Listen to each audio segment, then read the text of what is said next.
Hello everyone, क्या हाल चाल है मेरे प्यारे प्यारे जीव जंतुओं। सर सब बढ़िया, सब मजे में। इसी बीसी सर मीडियम गया, उतना अच्छा नहीं गया, उतना खराब भी नहीं गया, उतना अच्छा ही नहीं गया, या किसी किसी का बहुत अच्छा भी गया। अब भाई इसी बीसी का बात छोड़ो, अब लॉ का बात करते हैं हम लोग, बिजनेस रेगुलेटरी फ्रेमवर्क। दोस्तों, मैं यहाँ पे आप सबके लिए बिजनेस रेगुलेटरी फ्रेमवर्क का रोड मैप लेके आया हूँ कि आखिरकार बिजनेस रेगुलेटरी फ्रेमवर्क का Indian partnership act, sales of goods act, consumer protection act, Indian contract act, introduction में से कितना कितना मार्क्स आएगा। उसके बाद मैं बताऊंगा मार्क्स डिस्ट्रीब्यूशन। और उसके बाद आज का मैं पहला चैप्टर दोस्तों स्टार्ट करना चाहूंगा, जिसका नाम है दोस्तों इंडियन पार्टनरशिप एक्ट। क्या आप लोग रेडी हो आज के सेशन के लिए? प्लीज दोस्तों लाइक कर दो ना एक बार, अगर आप रेडी हो तो मेरे प्यारे प्यारे रसगुल्लास एंड रसगुल्लीस लाइक कर दो। बीआरएफ आसान बना दूंगा आपके लिए, मेरा वादा है। ये जो लॉ आपको टफ लग रहा है ना, ये 2 दिन आपको ऐसा पढ़ाऊंगा, ऐसा पढ़ाऊंगा, ऐसा पढ़ाऊंगा कि आपको आसान लगेगा लॉ। लॉ आप लिख पाओगे, ओन वर्ड्स में भी लिख सकते हो, कोई दिक्कत नहीं है। हाँ, मैं मानता हूं कि मैक्सिमम आपको लॉ के वर्ड यूज करने पड़ेंगे, लेकिन कहीं कहीं अगर ओन वर्ड यूज करने पड़ रहे हैं तो वो भी आप कर सकते हो। इतना बड़ा प्रोफेशनल लेवल नहीं है बीकॉम का एग्जामिनेशन।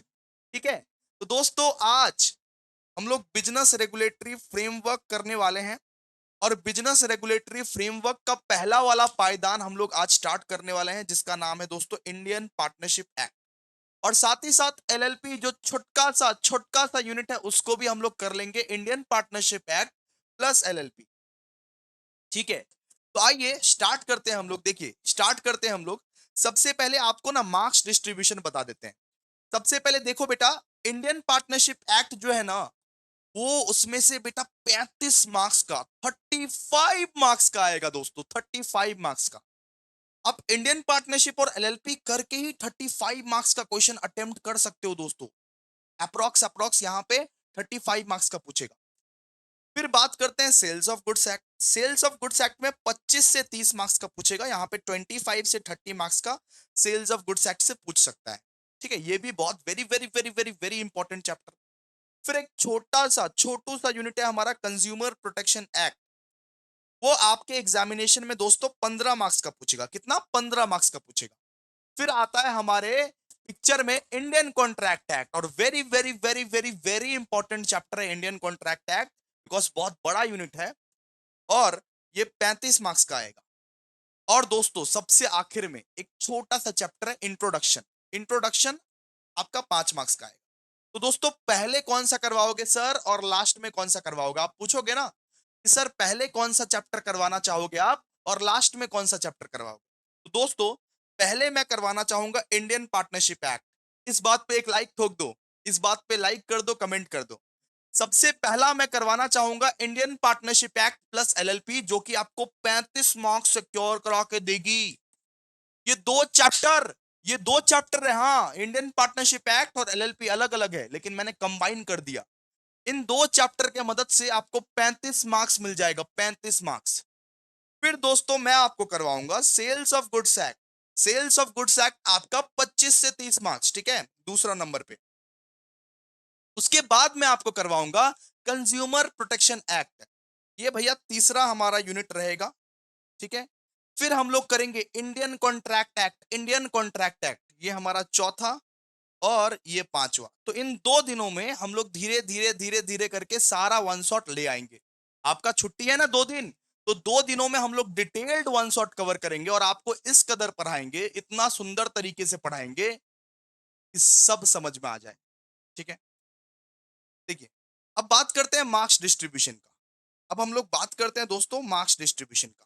तो सबसे पहला मार्क्स डिस्ट्रीब्यूशन है 5 मार्क्स का 5 क्वेश्चन। सबसे पहला मार्क्स डिस्ट्रीब्यूशन है 5 मार्क्स का 5 क्वेश्चन। ठीक है, out of what? Out of 8। दूसरा दूसरा है 10 मार्क्स का 5 क्वेश्चन, फिर है आउट ऑफ 8। ये है आपका मार्क्स डिस्ट्रीब्यूशन। मतलब आपके लॉ के पेपर में बेटा जी, आपके लॉ के पेपर में सिर्फ 5 मार्क्स और सिर्फ 10 मार्क्स के क्वेश्चन आएंगे। 5 मार्क्स के 5 आएंगे, 10 मार्क्स के 5 आएंगे। क्लियर है? और 5 मार्क्स के आपको दिए रहेंगे 8, मतलब भर भर के ऑप्शन दिया रहेगा, भर भर के ऑप्शन दिया रहेगा। Oh my God. और 10 मार्क्स के भी दिए रहेंगे आपको 8, उसमें सिर्फ 5 करने हैं। ठीक है, यानी आप एक चैप्टर स्किप भी कर सकते हो, लेकिन स्किप करना क्यों है जब मैं सारा का सारा चैप्टर ही आपको पढ़ाऊंगा? स्किप करना क्यों है? यानी आप एक चैप्टर स्किप भी कर दोगे फिर भी चल जाएगा इंडियन कॉन्ट्रैक्ट एक्ट को छोड़ के, बिकॉज वो बड़ा है ना। लेकिन स्किप करना क्यों है? पांचों के पांचों चैप्टर मैं आपको पढ़ाऊंगा और लॉ आपके खून में घुसा दूंगा, खून में, आपके खून में आप दौड़ेगा लॉ। चलिए, तो दोस्तों, सर आप क्या पढ़ाओगे, आप कैसे पढ़ाओगे, आपका अप्रोच क्या रहेगा, ये बताओ ना सर। तो मैं दोस्तों आप लोगों को बताने वाला हूं कि मेरा पढ़ाने का अप्रोच क्या है। सबसे पहले मैं पढ़ाऊंगा आपको मेरा संजीवनी बूटी, जो कि बहुत स्पेशल है, बहुत स्पेशल। संजीवनी बूटी को हमेशा इज्जत करो भाई, बहुत स्पेशल है। और इस बार का संजीवनी बूटी 52 पेजेस का बनाया हूं, क्योंकि लॉ है ना बाबू। तो सबसे पहले आप लोगों को मैं पढ़ाने वाला हूं संजीवनी बूटी। अब संजीवनी बूटी के बाद ई बुक को आप खुद से रीड करोगे। ई बुक जो है मेरा, उसको आप सेल्फ रीड करोगे, सेल्फ रीड। बस एक बार ओवरव्यू कर लेना है, सेल्फ रीड कर लेना है कि कोई सा भी टॉपिक छूट ना जाए, कोई सा भी टॉपिक छूट ना जाए। सेल्फ रीड, बस एक बार रीड करना है, दो बार नहीं, एक बार ही रीड करना है बस ई बुक को, ठीक है? ओके भैया। उसके बाद क्या करना है सर? उसके बाद मैं इस बार सोचा हूं कि आपके लिए दोस्तों एक्स्ट्रा क्वेश्चन करवाऊं, आपके लिए कुछ एक्स्ट्रा क्वेश्चंस करवाऊं, कुछ दो चार एक्स्ट्रा क्वेश्चन और लाऊंगा आपके लिए, कि आपका लॉ का एग्जाम बेहतरीन से बेहतरीन हो जाए, टॉप से टॉप क्वेश्चंस आए। तो जो क्वेश्चंस दूंगा वही क्वेश्चंस आएगा, ठीक है? वही कंसेप्ट के ऊपर आएगा, वही ई बुक के ऊपर आएगा, वही संजीवनी बूटी के ऊपर आएगा। जो पढ़ा रहा हूं उस चीज को जरा ध्यान से सुनो, और जो बोल रहा हूं उस चीज को जरा ध्यान से सुनो। फिर बोलते हो कि भैया कॉमन नहीं आया, कॉमन तो आता है, अब ध्यान से सुनना पड़ेगा आपको। सबसे पहला नंबर पे आपको बेटा संजीवनी बूटी करना है। दूसरा नंबर पे आपको करना है ई book, self read, self read करना है, सेल्फ रीड करना शुरू करो। फिर आपको बेटा करना है कुछ एक्स्ट्रा क्वेश्चन। कुछ एक्स्ट्रा क्वेश्चन कब आएगा सर? कौन सा दिन एक्स्ट्रा क्वेश्चन आएगा ये बताइए? एक्स्ट्रा क्वेश्चन आएगा बेटा 24 अगस्त। 24 अगस्त को रात में मैं कुछ एक्स्ट्रा क्वेश्चंस भी दूंगा और करवाऊंगा भी, ठीक है? तो बेसिकली सबसे पहले हम लोग करने वाले हैं संजीवनी बूटी, फिर ई बुक को आप सेल्फ रीड करोगे, और एक्स्ट्रा क्वेश्चंस भी मैं करवाऊंगा 24 अगस्त को, ठीक है? तो भैया क्या पार्टनरशिप स्टार्ट करें? हाँ भाई हाँ, पार्टनरशिप हम लोग स्टार्ट करते हैं। आज का क्लास पार्टनरशिप प्लस एलएलपी, चलो स्टार्ट करते हैं। Partnership plus LLP. मेरा प्यारा संजीवनी बूटी कहाँ है? हमारा प्यारा संजीवनी बूटी, देखो मैं क्या बोला था बेटा, कि पार्टनरशिप में या हर एक चैप्टर में आपको 2 मार्क्स के क्वेश्चन नहीं देखने को मिलेंगे। लॉ में 2 मार्क्स के क्वेश्चन नहीं देखने को मिलेंगे। बहुत सारे बंगाली बच्चे बोलते हैं कि सर बांग्लाई लिखते पारबो भी, जी जी जी बांग्लाई लिखते पारबे তুমি বাংলায়, কিন্তু 5 মার্কস আর 10 মার্কসের কোশ্চেন আসবে, শুধু 5 মার্কস আর 10 মার্কসের কোশ্চেन শুধু আসবে, ঠিক আছে? तो सबसे पहला क्वेश्चन देखिए, सबसे पहला क्वेश्चन क्या है? इसको देखिए, define partner, discuss the rights of a partner, definition of a partner, ठीक है? तो अब देखिए, हम सबसे पहला बोला है कि डिफाइन पार्टनर, कि पार्टनर कौन है और पार्टनर का क्या क्या अधिकार है, एक पार्टनर किसे बोलते हैं, एक पार्टनर कौन होता है और पार्टनर का क्या क्या राइट्स है, उस चीज के बारे में बोलेंगे। एक पार्टनर कौन होता है और एक पार्टनर का क्या क्या राइट्स है। तो जरा देखिए ना क्या लिखा हुआ है। A partner is a person who enters into an agreement with one or more person to carry on a business and share its profit or losses. तो पार्टनर कौन होता है? पार्टनर एक पर्सन होता है जो एक एग्रीमेंट में एंटर होता है। A partner is a person who enters into an agreement with one or more person. मतलब एक पार्टनर वही होता है जो एक एग्रीमेंट में एंटर होता है। मतलब आप किसी के साथ बेटा जी एग्रीमेंट किए, आपका एक निब्बा दोस्त है, उस निब्बा दोस्त के साथ आपने एग्रीमेंट किया एक बिजनेस करने के लिए, एक प्रॉफिट एंड लॉस बांटने के लिए, उसको हम लोग बोलते हैं partner. A partner is a person who enters into an agreement with one or more person.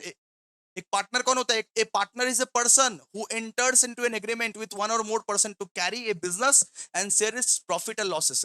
एक पार्टनर वो पर्सन होता है जो एग्रीमेंट में एंटर होता है with one or more person, एक या एक से ज्यादा पर्सन के साथ, कि भाई चल बिजनेस करेंगे, चल भाई बिजनेस करेंगे, बिजनेस, और साथ ही साथ प्रॉफिट और लॉस बेचेंगे। आप लोग जब क्लास 12th में थे बेटा, तो आप लोग अपने दोस्त के साथ बहुत सारे प्लान्स बनाते थे ना, फ्यूचर में हम दोनों दोस्त मिलके, हम दोनों बेस्ट फ्रेंड मिलके बिजनेस करेंगे, तो अगर आप उस दोस्त के साथ अगर बिजनेस कर लेते हो, उसी को बोलते हैं पार्टनर। अरे पार्टनर वो पर्सन होता है जो किसी के साथ एग्रीमेंट में एंटर होता है, किसी एक के साथ या किसी ज्यादा लोगों के साथ एग्रीमेंट में एंटर होता है कि चल भाई साथ बिजनेस करेंगे, साथ जिएंगे, साथ मरेंगे, साथ बिजनेस करेंगे, और जो भी मुनाफा या जो भी लॉसेस होगा उसको भी साथ बांट लेंगे। साथ बिजनेस करेंगे, साथ मुनाफा करेंगे, जो भी प्रॉफिट एंड लॉसेस होगा उसको साथ में बांट लेंगे। अगर आप उसके साथ एग्रीमेंट में एंटर हो रहे हो, चाहे वो ओरल एग्रीमेंट हो चाहे रिटन एग्रीमेंट हो, उसको हम लोग बोलते हैं पार्टनर। वो इंसान कौन होता है? वो इंसान होता है पार्टनर। ठीक है, तो देखिए, एज पर सेक्शन 4 अब हम लोग पार्टनरशिप का डेफिनेशन पढ़ेंगे। जरा ध्यान से देखिएगा, जरा ध्यान से पढ़िएगा कि पार्टनरशिप एकदम तोड़ मरोड़ के पढ़ेंगे, तो एकदम तोड़ मरोड़ के। मैं आपको लॉ पढ़ा रहा हूं ना, लॉ एकदम खून में डालूंगा, देखिए एकदम तोड़ मरोड़ के पढ़िएगा। क्या बोल रहा है कि partnership is a relation between persons. बोल रहा है कि पार्टनरशिप एक रिश्ता है। What? Sir, partnership is the relation between persons. Persons का मतलब, पर्संस का मतलब टू और मोर। मतलब एक पार्टनरशिप दो या दो से ज्यादा लोग ही कर सकते हैं। आप खुद क्या पार्टनरशिप कर सकते हो क्या? आप बोलो कमेंट सेक्शन में, क्या खुद अकेले आप पार्टनर बन सकते हो? नहीं बन सकते। आपको पार्टनरशिप करने के लिए एटलीस्ट टू या टू से ज्यादा लोग चाहिए। एक पार्टनरशिप करने के लिए दो या दो से ज्यादा लोग चाहिए ही चाहिए। तो पार्टनरशिप क्या है? Partnership is the relation between persons who have agreed to share the profit, who have agreed to share the profit of a business carried by all or any of them acting for all। मतलब ये बोल रहा है कि partnership वो रिश्ता है जहां पे दो या दो से ज्यादा पर्सन्स एग्रीमेंट बनाता है कि हम लोग साथ में बिजनेस करेंगे और प्रॉफिट्स, मुनाफा या लॉसेस को हम लोग बांटेंगे। सर यहाँ पे सिर्फ प्रॉफिट्स क्यों दिया हुआ है? यहाँ पे सिर्फ प्रॉफिट्स क्यों दिया हुआ है, लॉस क्यों नहीं दिया हुआ है? क्योंकि लॉस बांटना ना बांटना ये आपके ऊपर है। अगर कोई पार्टनर चाहता है कि हम लॉस नहीं बांटे, तो वो नहीं भी बांट सकता है, सारा का सारा नुकसान खुद सहो। अगर कोई ऐसा हौला पार्टनर आ गया, बोला कि सारा का सारा नुकसान हम खुद सहेंगे, तो वो ऐसा कर सकता है। लेकिन अगर कोई ऐसा पार्टनर आया, बोला कि सारा का सारा प्रॉफिट हम रखेंगे, वो ऐसा नहीं कर सकता। प्रॉफिट तो बांटना पड़ेगा, प्रॉफिट तो बांटना ही पड़ेगा, इट इज कंपलसरी। लॉसेस को बेटा आप बांट नहीं सकते, लॉसेस को बांट नहीं सकते। तो partnership is a what? Partnership is a relation between persons who have agreed to share the profit of a business carried on by all or any of them acting for all. ठीक है, clear है? अब बात करेंगे हम लोग rights of a partner. अब हम लोग राइट्स ऑफ ए पार्टनर पढ़ेंगे कि एक पार्टनर का अधिकार क्या होता है, एक पार्टनर का जन्मसिद्ध अधिकार कौन सा होता है। What are the rights of the partner? क्या अधिकार होता है एक पार्टनर का? क्या क्या कर सकता है एक पार्टनर? उसका क्या क्या हक है?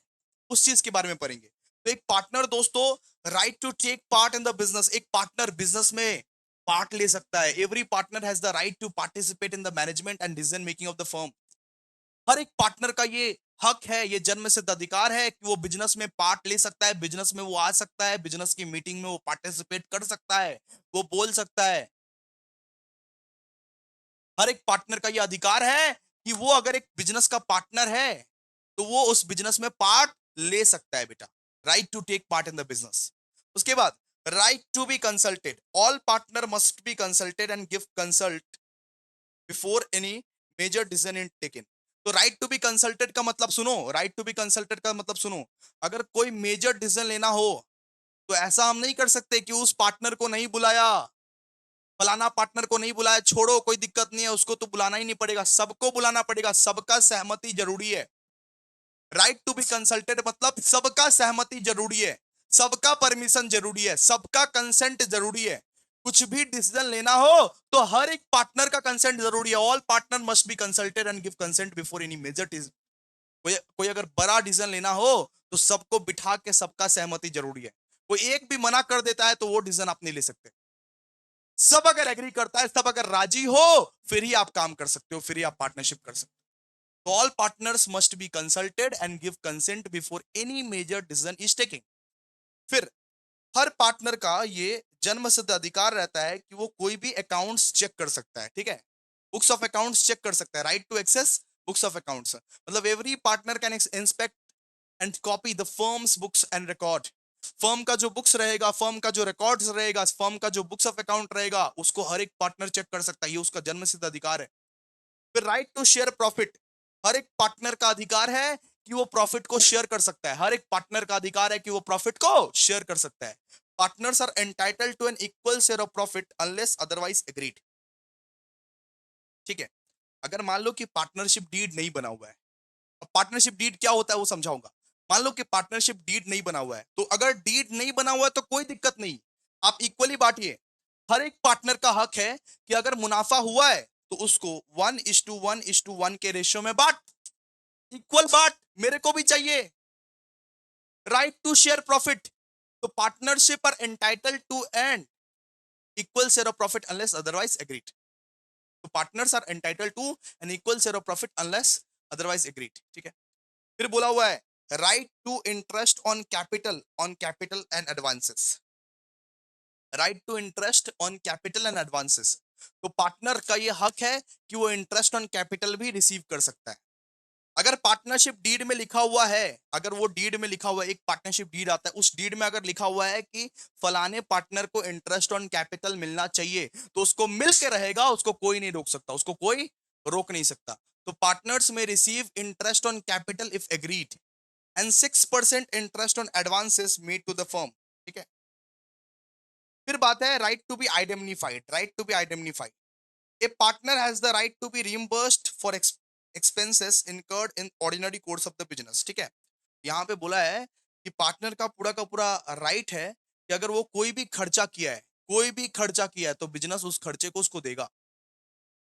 कोई भी वो खर्चा किया है फर्म के लिए, कोई भी खर्चा किया है फर्म के लिए, तो वो बिजनेस से वो वसूल कर सकता है, वो बिजनेस से वो वसूल कर सकता है। ठीक है, ये सब क्या है, राइट्स है।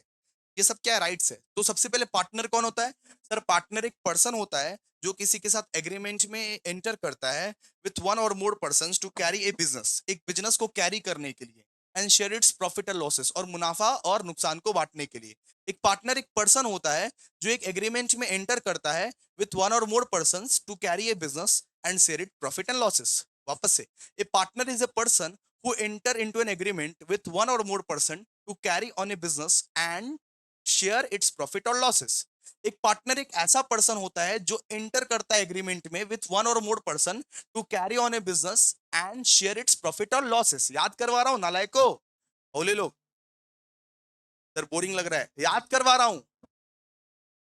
इसके बाद हम लोग पढ़े पार्टनरशिप का डेफिनेशन, लिखना as per section 4 of the Indian partnership act 1932 कि partnership is a relation between partners who have agreed to share the profit of a business carried by all or any of them acting for all, any of the acting for all। ठीक है, ऐसे करके लिख देना।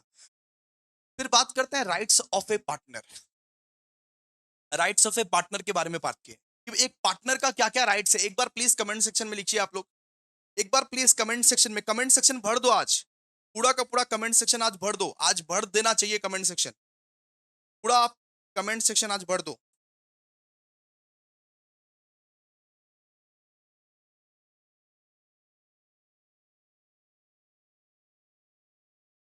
हाँ तो दोस्त, right of a partner मतलब क्या होता है? राइट ऑफ ए पार्टनर का 6 राइट्स होता है। एक तो भैया right to take part in the business, कि पार्टनर कोई भी बिजनेस में पार्ट ले सकता है।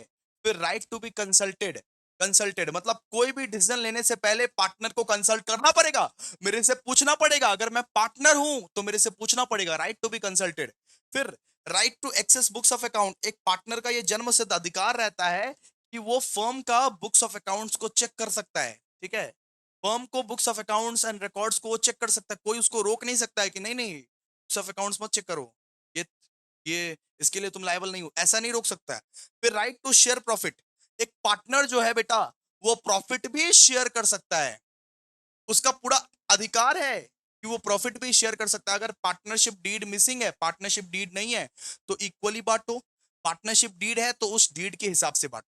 ठीक है, फिर right to interest on capital and advances and right to be identified, ये सब क्या है? राइट्स है, पढ़ लीजिएगा इसको। अब बात करते हैं कि discuss different type of partner in detail, कि पार्टनर कितने टाइप के होते हैं, पार्टनर कितने प्रकार के होते हैं भैया, पार्टनर कितने प्रकार के होते हैं, कितने टाइप्स के पार्टनर होते हैं। उसके बारे में देखो। तो the Indian partnership act does not rigidly classify partners but passed on the role liability and conduct the following types of partners are recognised. मतलब यहाँ पे हम लोग डिफरेंट टाइप्स ऑफ पार्टनर्स के बारे में बात करने वाले हैं। पार्टनर कितने टाइप के होते हैं भाई साहब, देखो जरा ध्यान से। सबसे पहला होता है एक्टिव पार्टनर। ठीक है, ये नंबरिंग पे मत जाइएगा, ये नंबरिंग थोड़ा मिस्टेक है। सबसे पहला होता है एक्टिव पार्टनर। एक्टिव पार्टनर वो होता है जो एक्टिवली पार्टिसिपेट करता है। जो एक्टिवली पार्टिसिपेट करता है, एक्टिव पार्टनर वो होता है जो एक बिजनेस में रोज आता है, काम करता है, दिन भर सुबह शाम खटता है, मेहनत करता है, उसको बोलते हैं एक्टिव पार्टनर। उसको बोलते हैं एक्टिव पार्टनर। एक्टिव पार्टनर वो होता है कि जो अपने बिजनेस में जद्दोजहद लगा देता है, इतनी ज्यादा मेहनत करता है, सुबह शाम दिन रात आता है, खटता है, फिर चला जाता है। एक्टिव पार्टनर कौन होता है? Active partner takes part in the day to day operation of the firm and is fully liable for his act. Active partner वो है जो पार्टनरशिप फर्म में रेगुलरली आता है और रेगुलरली काम करता है, रेगुलरली मेहनत करता है, क्लाइंट से मिलता है, इतना सारा वर्कलोड संभालता है। एक्टिव पार्टनर मतलब जो रेगुलरली ऑफिस आता है और रेगुलरली अपने क्लाइंट्स को, अपने स्टाफ को, अपने लोगों को, सप्लायर को, मैन्युफैक्चरर को, सबको संभालता है, सबको देखता है, जो बिजनेस का मेन रोल निभाता है। जो बिजनेस का मेन रोल निभाता है। जैसे मेरा अगर कोई पार्टनरशिप फर्म रहता तो मैं हूं एक्टिव पार्टनर, आपके लिए दिन रात सुबह शाम मेहनत कर रहा हूं, takes part in the day to day operation of the firm and is fully liable for his act. उसको हम लोग क्या बोलेंगे? Active partner. एक्टिव पार्टनर मतलब जो गधा की तरह खट रहा है, जो रोज आ रहा है, मेहनत किए जा रहा है, बहुत खट रहा है, डे टू डे ऑपरेशंस किए जा रहा है और अपने एक्ट के लिए वो फुली लायबल है। जो वो करेगा, जो चीज वो करेगा, उसके लिए पूरा फर्म लायबल हो जाएगा। एक्टिव पार्टनर मतलब गधा की तरह खटने वाला पार्टनर, जो डे टू डे आएगा, रोज रोज खटेगा, मेहनत करेगा, मजदूरी करेगा। ठीक है, क्लियर है? फिर होता है बेटा स्लीपिंग पार्टनर। स्लीपिंग पार्टनर को हम लोग डोरमेंट पार्टनर भी बोल देते हैं। स्लीपिंग पार्टनर क्या करता है? बोलता है कि ये ले पैसा, ये ले 1 लाख रुपए, ये ले 1 लाख रुपए, मैं तुझे 1 लाख रुपए दे दिया। अब मेरा रिस्पॉन्सिबिलिटी नहीं है, मैं घर में रहूंगा, मैं सिर्फ पैसा लगाऊंगा बिजनेस पे, मैं सिर्फ इन्वेस्ट करूंगा। मान लो कि मैं यहाँ पे टीचिंग कर रहा हूँ, सुनो, मेरे को एक कैफे कैफे खोलना है, मेरे को एक कैफे खोलना है, बहुत सारा पार्टनर ऐसे होता है, मेरे को एक कैफे खोलना है। मेरा एक तो दोस्त है, मेरा एक तो दोस्त है निर्मल। अब मैंने इसको बोला कि सुन, तू मेहनत दे, तू मेहनत कर, मैं पैसे लगाता हूँ इसमें, क्योंकि मेरे पास तो टाइम नहीं है। मेरे पास तो टाइम नहीं है कि मैं कैफे को संभालूं, मैं तो यहाँ पे बच्चों को पढ़ा रहा हूँ, लेकिन मैं कैफे खोलना चाहता हूँ, मैं कैफे का पार्टनर बनना चाहता हूँ। एक काम कर, तू मेहनत कर, मैं यहाँ पे पैसा लगाता हूँ, मैं यहाँ पे कैपिटल लगाता हूँ। या तू कम कैपिटल दे, मैं यहाँ पे ज्यादा इन्वेस्ट करूंगा, लेकिन मैं कुछ काम वाम नहीं करूंगा, मेरे कुछ कुछ काम वाम नहीं करना है, बस प्रॉफिट जो है ना मेरे घर घर भिजवा देना। मैं बोला वो निर्मल को कि कैफे खोल, तू मेहनत कर और पैसा मेरे से ले लियो, कोई दिक्कत नहीं है, इन्वेस्ट मैं कर दूंगा, लेकिन मैं कुछ काम करने नहीं आऊंगा, प्रॉफिट जो है ना वो मेरे घर भिजवा देना बस। उसको बोलते हैं दोस्तों स्लीपिंग पार्टनर। स्लीपिंग पार्टनर मतलब जो हमेशा सोता रहता है, घर में सोता रहता है और उसका फर्म चला रहा होता है कोई और। तो स्लीपिंग पार्टनर मतलब कौन? Invest capital but not participate in daily business, still liable for the firms obligation. ठीक है, तो स्लीपिंग पार्टनर कौन होता है? जो इन्वेस्ट करता है और पार्टिसिपेट नहीं करता है डेली बिजनेस में, still liable of the firms obligation. फिर बात करते हैं नॉमिनल पार्टनर के बारे में। नॉमिनल पार्टनर क्या होता है बाबू? नॉमिनल पार्टनर जो अपना नाम देता है, जो अपना ब्रांड वैल्यू देता है। जैसे कि नॉमिनल पार्टनर का एग्जांपल मैं दूंगा तुमको, कोटक महिंद्रा बैंक, सुने होगे आप लोग, कोटक महिंद्रा बैंक, सुनो ना। नॉमिनल पार्टनर का एग्जांपल मैं दूंगा कि कोई कोई फर्म ना, कोई कोई बड़ा बड़ा इंसान, कोई कोई बड़ा बड़ा इंडस्ट्रियलिस्ट अपना नाम दे देता है कि मेरे नाम के वजह से तेरा प्रचार होगा, मेरे नाम की वजह से तेरा प्रचार होगा। तो कोटक महिंद्रा बैंक जो है, तो महिंद्रा जी ने, महिंद्रा तो जानते हो ना आप लोग, महिंद्रा ने अपना यहाँ पे नाम दिया है कि वो जो बैंक है ना वो पॉपुलर हो जाए महिंद्रा के नाम से, लोग समझे कि भैया महिंद्रा का बैंक है, वाओ। तो नॉमिनल पार्टनर क्या होता है? नॉमिनल पार्टनर लेंड करता है, खुद का नाम लेंड करता है फर्म को, कि मैं अपना ब्रांड वैल्यू, अपना नाम दे रहा हूं, तू मेरा नाम इस्तेमाल कर सकता है ये फर्म में, तू मेरा नाम इस्तेमाल कर सकता है, और वो भी थर्ड पार्टी के लिए लायबल होगा। कल को अगर स्कैम किया वो फर्म, तो उस आदमी को भी पकड़ा जाएगा। मान लो कि मेरे को मुकेश अंबानी ने नाम दे दिया कि भाई मुकेश मुकेश अंबानी ने बोला कि अभिषेक तू मेरा नाम लेके क्लासेस चला सकता है, अभिषेक रिलायंस एकेडमी। मैं उनका नाम लेके क्लास तो चला रहा हूं, लेकिन कल को क्या हो सकता है, कल को अगर मैंने कुछ फ्रॉड किया तो उनका नाम पर भी पड़ेगा, वो भी लायबल रहेंगे, वो भी लायबल रहेंगे। उसको हम लोग क्या बोलते हैं, नॉमिनल नॉमिनल पार्टनर। तो नॉमिनल पार्टनर क्या करता है, lends their name to the firm but does not contribute capital or share profit. मतलब ये लोग कैपिटल वैपिटल कंट्रीब्यूट नहीं करता, इनका नाम ही सबसे बड़ा होता है। मान लो कि शाहरुख खान मेरे पास आया और बोला कि तू मेरा नाम का यूज कर, तू मेरा नाम का यूज कर और अपना बिजनेस चला। तो मैं अगर एसआरके का नाम का यूज करूंगा बेटा, तो मेरा बिजनेस तो बहुत अच्छा चलेगा बेटा। तो नॉमिनल पार्टनर क्या होता है, नॉमिनल पार्टनर जस्ट अपना नाम दे देता है, लेकिन वो भी लायबल रहता है। ठीक है, वो भी लायबल रहता है। अगर कल को कुछ मैंने फ्रॉड कर दिया तो शाहरुख खान भी फंसेगा। कल को मैंने कुछ फ्रॉड कर दिया तो शाहरुख खान भी फंसेगा।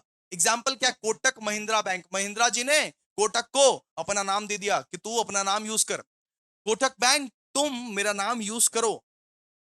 ठीक है, lends their name to a firm but does not contribute capital और share profit।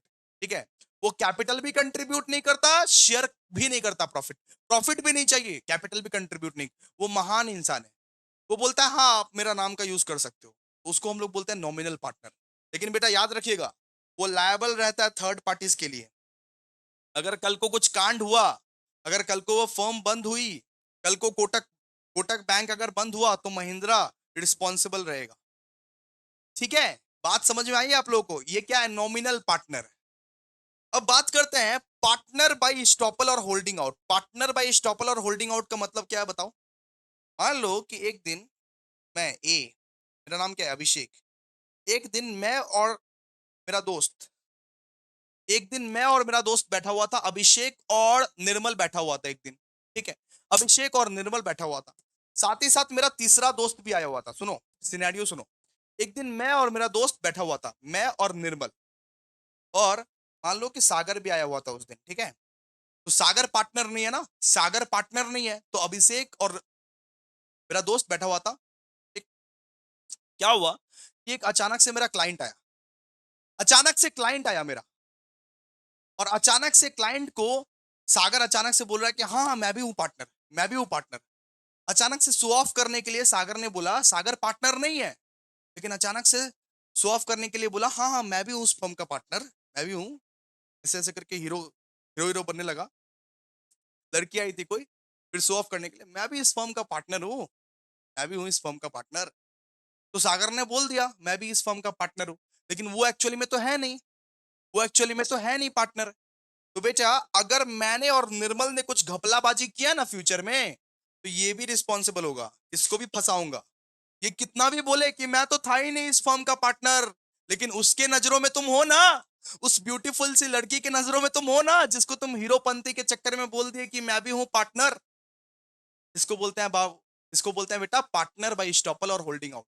वापस से सुनो, अभिषेक और निर्मल पार्टनर था, मैं और मेरा दोस्त एक फर्म में पार्टनर था। अचानक से एक दिन सागर आया। ठीक है, मेरा क्लाइंट ने भी विजिट किया, वो फॉर्मा मारने के लिए, हीरोगिरी दिखाने के लिए बोला मैं भी हूं इस फर्म का पार्टनर, मैं भी हूं इस फर्म का पार्टनर। तो वो तो उसके सामने बोल दिया। अब सुनो, अब फ्यूचर में मैं कभी फ्रॉड किया या निर्मल कभी फ्रॉड किया, हम लोग कभी फ्रॉड फ्रॉड किए या कुछ भी लाइबिलिटी अराइज हुआ, तो सागर भी रिस्पॉन्सिबल होगा। इसको बोलते हैं पार्टनर बाय स्टॉपल और होल्डिंग आउट। तो ये भी रिस्पॉन्सिबल होगा, क्योंकि ये तो उस लड़की के सामने हीरोगिरी जा रहा था ना, तो उस लड़की के लिए ये भी रिस्पॉन्सिबल होगा बेटा, ये भी रिस्पॉन्सिबल होगा। ठीक है, यहाँ पे देखो क्या लिखा हुआ है, यहाँ पे देखो क्या लिखा हुआ है, a person who represents themselves to allow others to represent them as a partner and is liable to outsider. यहाँ पे यही बोला गया है कि अगर सागर हीरोपंती दिखाया कि मैं भी हूं इस फर्म का पार्टनर, हालांकि वो नहीं था, तो उस आउटसाइडर के लिए लायबल वो भी है। वो आउटसाइडर उसको समझ लिया है पार्टनर, अगर कभी गड़बड़ी हुआ, कांड हुआ, हम लोगों ने कांड किया, फ्रॉड किया, तो वो भी लायबल है उसके लिए। ठीक है, ठीक है। तो हम लोग क्या क्या पढ़े, एक्टिव पार्टनर पढ़े भैया, स्लीपिंग पार्टनर पढ़े, नॉमिनल पार्टनर पढ़े, फिर पार्टनर बाय स्टॉपल और होल्डिंग आउट पढ़े। अब देखिए माइनर पार्टनर, माइनर पार्टनर मतलब बेटा बच्चा पार्टनर, माइनर पार्टनर मतलब बच्चा पार्टनर, बच्चा पार्टनर। तो यहां पे बोलता है कि minor can be admitted to the benefit of the partnership. Minor partner नहीं बन सकता, लेकिन माइनर एडमिट हो सकता है to the benefit of the partnership. लेकिन लेकिन लेकिन बेटा उसके लिए कोई लाइबिलिटीज नहीं रहेगी। अगर 18 साल से कम का बच्चा है ना, तो वो कोई लाइबिलिटीज नहीं सहेगा। अगर फ्यूचर में फर्म अगर बंद हो रही है, तो उसके लिए वो लायबल नहीं रहेगा, वो पैसा नहीं निकालेगा, उसका कोई लाइबिलिटीज ही नहीं रहेगा। माइनर पार्टनर का कोई लाइबिलिटीज नहीं रहता है, ठीक है। तो यहाँ पे क्या बोला हुआ है, a minor can be admitted to the benefit of the partnership, not liabilities. वो लाइबिलिटीज नहीं सहेगा। अपॉन अटेनिंग मेजोरिटी मतलब 18 साल होने के बाद, 18 प्लस होने के बाद, they must decide whatever to become a full partner. 18 साल होने के बाद वो डिसाइड करेगा कि इस फर्म में मेरे को पार्टनर होना है या नहीं होना है। मतलब एक बच्चा, एक माइनर कभी एक फर्म का पार्टनर नहीं रह सकता, लेकिन वो एडमिट हो सकता है to the benefit of the partnership.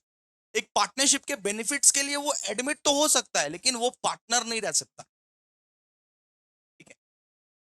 और एक होता है सब पार्टनर। सब पार्टनर का मतलब क्या होता है देखो, सब पार्टनर का मतलब क्या होता है देखो। मैं एक फर्म में पार्टनर हूं, ए और बी एक फर्म में पार्टनर है, ठीक है। ए ने 50,000 रुपया लगाए, बी ने भी यहाँ पे 50,000 रुपया लगाया, लेकिन ए के पास 50,000 रुपया थे नहीं लगाने को। ए ने 50,000 रुपया लगाए तो बी ने भी 50,000 रुपया लगाया, लेकिन ए के पास थे नहीं 50,000 रुपया लगाने को।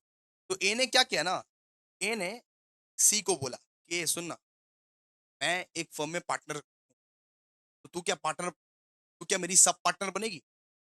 तू क्या मेरी सब पार्टनर बनेगी? 25,000 देना, 25,000 सी से 25,000 मांगा कि 25,000 देना, मैं 25,000 कंट्रीब्यूट करता हूं, तू 25,000 कंट्रीब्यूट कर, जो भी प्रॉफिट होगा मैं तुमको चुपके से दे दूंगा। तू पार्टनर नहीं है इस फर्म का, लेकिन तू मेरी सब पार्टनर बन जा, तू मेरी सब पार्टनर बन जा। तू 25,000 दे, मैं 25,000 निकालता हूं, तू, ठीक है। तो तू 25,000 दे, मैं 25,000 निकालता हूं, और जो भी प्रॉफिट होगा आधा आधा बांट लेंगे, आधा आधा बांट लेंगे। तो इसको हम लोग बोलते हैं sub partner. Not a partner in the firm, वो पार्टनर नहीं है फर्म की, but shares the profit of the partner shares, और उसका कोई अधिकार या लाइबिलिटीज नहीं है फर्म में, ठीक है। फ्यूचर में जाके वो लायबल नहीं रहेगी। जिससे हम 25,000 मांगे हैं, फ्यूचर में जाके वो लायबल नहीं रहेगी। फ्यूचर में जाके हम ये नहीं बोल सकते कि फर्म बंद हो रहा है तो पैसा लाओ, निकालो पैसा, अपना हिस्सा का पैसा निकालो, ऐसा नहीं बोल सकते, ठीक है। वापस समझाता हूं, सब सब पार्टनर। सब पार्टनर कौन होता है देखो, सब पार्टनर कौन होता है, ए और बी एक पार्टनरशिप फर्म में थे। ए को 50,000 लाना था, बी को भी 50,000 लाना था। तो ए के पास 50,000 नहीं था। ए ने बोला सी को, ए ने बोला चुपके से सी को, सी रहता आउटसाइडर, सी आउटसाइडर, सी को बोला, सी सुनना, मैं ना अब तो एक बिजनेस स्टार्ट करने वाला हूँ 50,000 का, मेरे को 50,000 का जुगाड़ करना है, और बी वहां से 50,000 जुगाड़ कर रहा है। तुम एक काम करो ना, मेरे को ये 25,000 दे दो ना, और जो भी प्रॉफिट रहेगा, जो भी प्रॉफिट मुझे मिलेगा, जो भी प्रॉफिट मुझे मिलेगा, मैं तुमसे वो आधा आधा बांट लूंगा। और ये फर्म के बाहर ही बांटूंगा, बिकॉज फर्म में तो तुम पार्टनर हो नहीं, फर्म के बाहर ही मैं आधा आधा करके बांट लूंगा। इसको क्या बोलते हैं, इसको बोलते हैं बेटा सब पार्टनर। इस चीज को हम लोग बोलते हैं बेटा सब पार्टनर, ठीक है। चलो ठीक है, ओके। अब बात करते हैं नेक्स्ट। अब हम लोग अगला बात करते हैं, define partnership, discuss importance feature of partnership. लेकिन इसको एक बार रिवाइज भी करते हैं। देखो, हम लोग ने सबसे पहले पढ़ा था कि टाइप्स ऑफ पार्टनर। तो टाइप्स ऑफ पार्टनर में क्या क्या आता है, एक्टिव पार्टनर। एक्टिव पार्टनर क्या करता है, take active part in the day to day operation. फिर होता है स्लीपिंग पार्टनर, स्लीपिंग पार्टनर सिर्फ इन्वेस्ट करता है कैपिटल। फिर होता है नॉमिनल पार्टनर, नाम के लिए पार्टनर, जो सिर्फ अपना नेम लेंड करता है, उसका कोई शेयर नहीं रहता, वो कैपिटल भी कंट्रीब्यूट नहीं करता, सिर्फ अपना नाम देता है, जैसे कोटक महिंद्रा बैंक। फिर पार्टनर्स बाय स्टॉपल और होल्डिंग आउट, जो झूठ बोल के पार्टनर बना है, तो वो भी लायबल रहेगा आउटसाइडर के लिए, ठीक है। अभिषेक, निर्मल और सागर, एग्जाम्पल याद रखिएगा, अभिषेक, निर्मल और सागर, एग्जाम्पल। फिर माइनर पार्टनर मतलब बच्चा पार्टनर, एक बच्चा पार्टनर बन सकता है for the benefits of the partnership, for the benefit of what, for the benefit of partnership. लेकिन 18 साल के बाद उसको डिसाइड करना पड़ेगा, क्या ये फुल टाइम के लिए पार्टनर बनना चाहता है इस फर्म में या नहीं। और एक होता है सब पार्टनर। सब पार्टनर का मतलब क्या होता है बाबू? सब पार्टनर का मतलब क्या होता है? ए और बी तो है ही पार्टनर, लेकिन मैंने आउटसाइडर से पूछा कि मेरे पास 50,000 नहीं है, 25,000 तुम दो, 25,000 मैं देता हूँ, हाफ हाफ हम लोग पार्टनर बन जाते हैं, उसको हम लोग बोलते हैं सब पार्टनर। और चुपके से मैं अपना प्रॉफिट को दे दूंगा तुमको। ये उन दोनों की निजी बात होती है।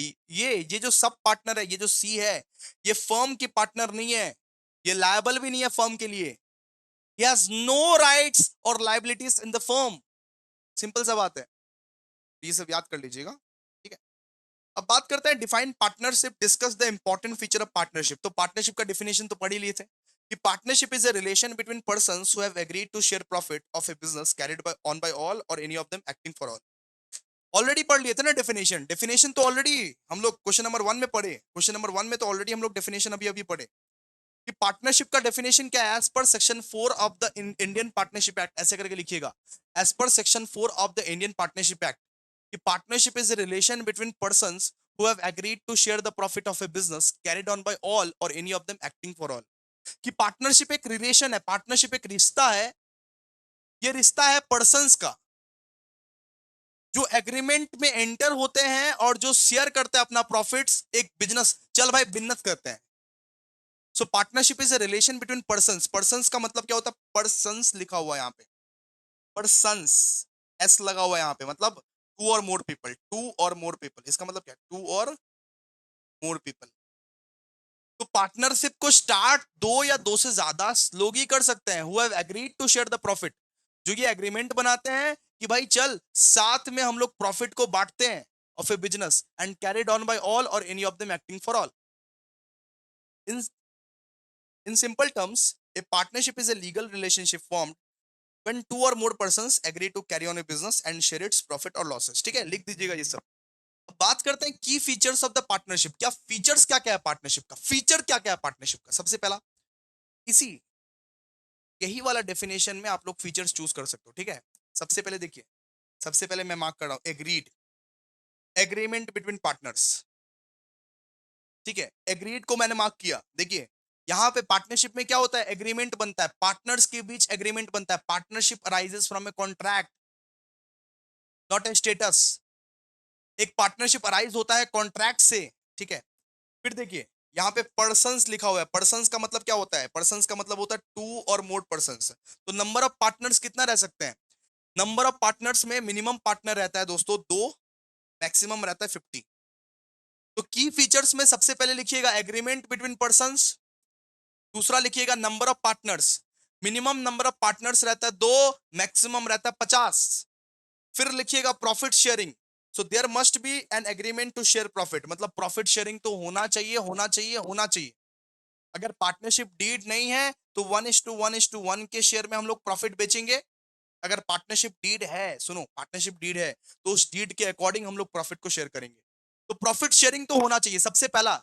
उसी डेफिनेशन में 5 फीचर आप छुपा छुपा के लिख सकते हो, देखिए ना उसी डेफिनेशन में। देखिए सबसे पहला पॉइंट हम लोग पढ़े एग्रीड। एग्रीड से क्या आया? एग्रीड से आया एग्रीमेंट बिटवीन, ठीक है, एग्रीमेंट बिटवीन पर्सन्स। दूसरा आया यहाँ पे पर्सन्स, पर्सन्स मतलब number of partner. Number of partner कितना? मिनिमम दो, मैक्सिमम 50। फिर प्रॉफिट शेयरिंग, देखिए यहाँ पे फिर थर्ड आ गया। थर्ड ये है क्या? ये है भैया थर्ड फीचर कि प्रॉफिट शेयरिंग। तो यहाँ पे प्रॉफिट शेयरिंग होना चाहिए। Sharing loss is not compulsory. भाई लॉस तेरे को शेयर करना है तो कर, वरना खुद ही भुगत तू लॉस। लेकिन प्रॉफिट तो तेरे को बांटना पड़ेगा, प्रॉफिट तो तेरे को ही बांटना पड़ेगा, बस तो बस।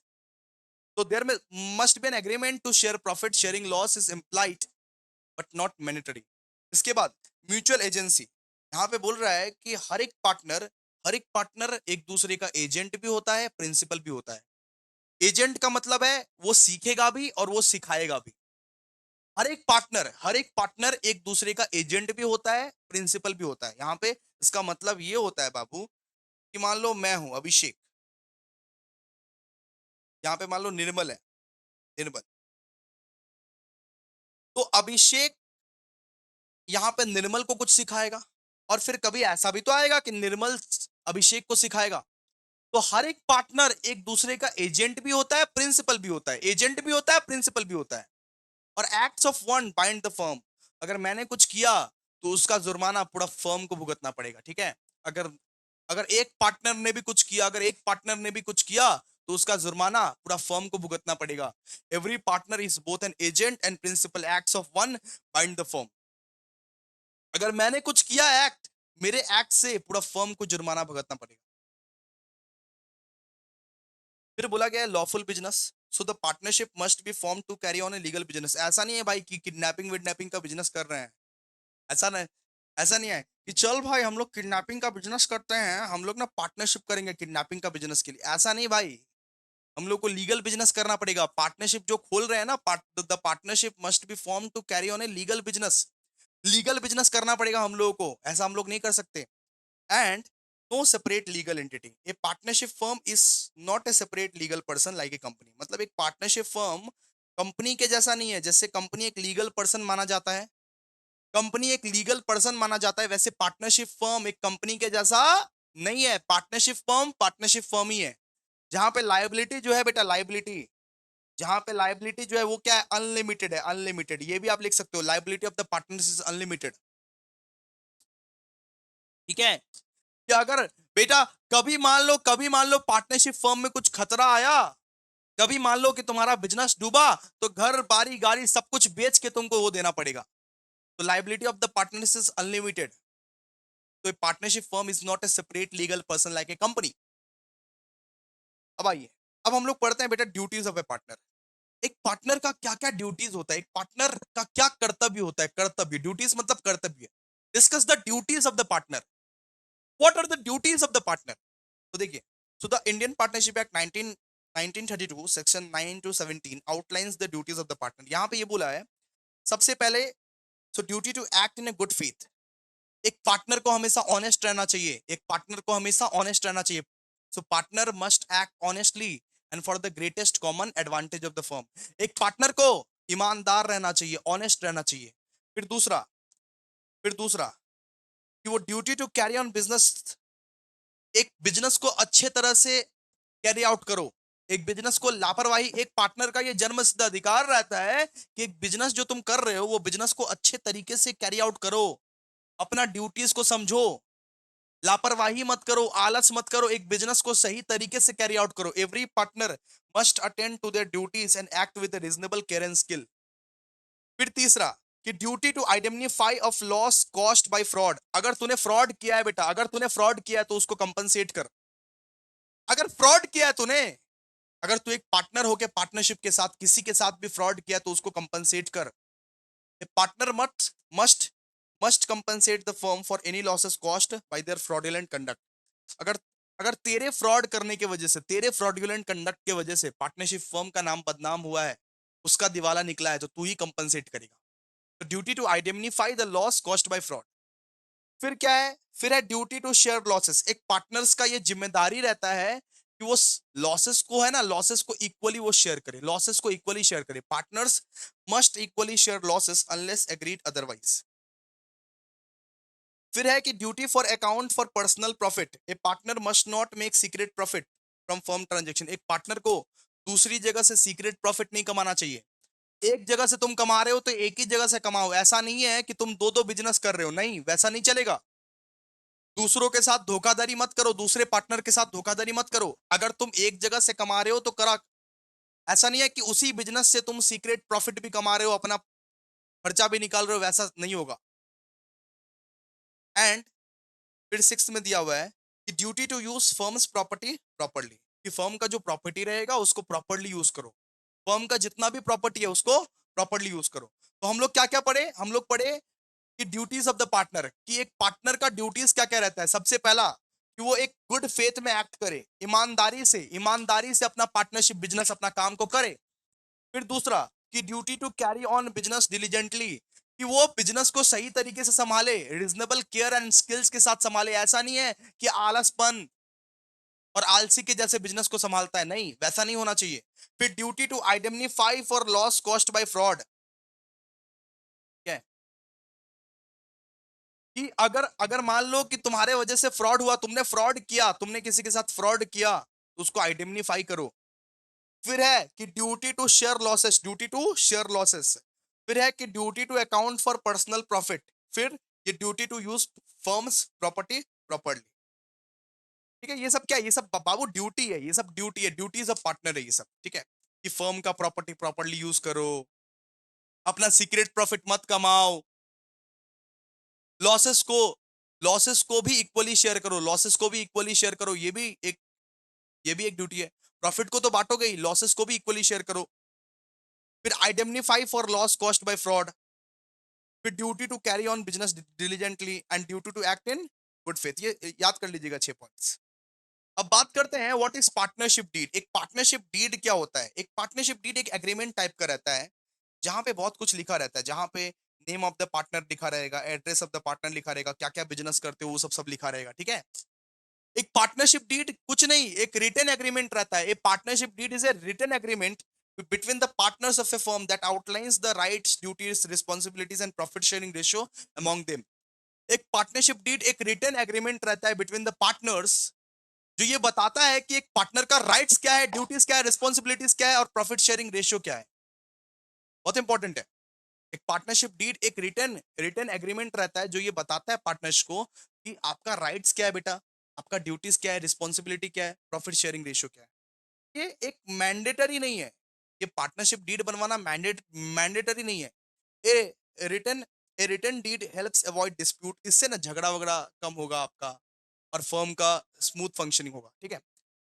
बना लेना सेफ्टी है। अब पार्टनरशिप डीड बनाना कंपलसरी नहीं है, लेकिन बना लेना सेफ्टी है कि कल को झगड़ा वगड़ा हो गया तो, कल का कुछ अगर कल का तो कुछ कुछ बोल नहीं सकते, कल को अगर झगड़ा वगड़ा हो गया, इसीलिए बना लेना जरूरी है पार्टनरशिप डीड।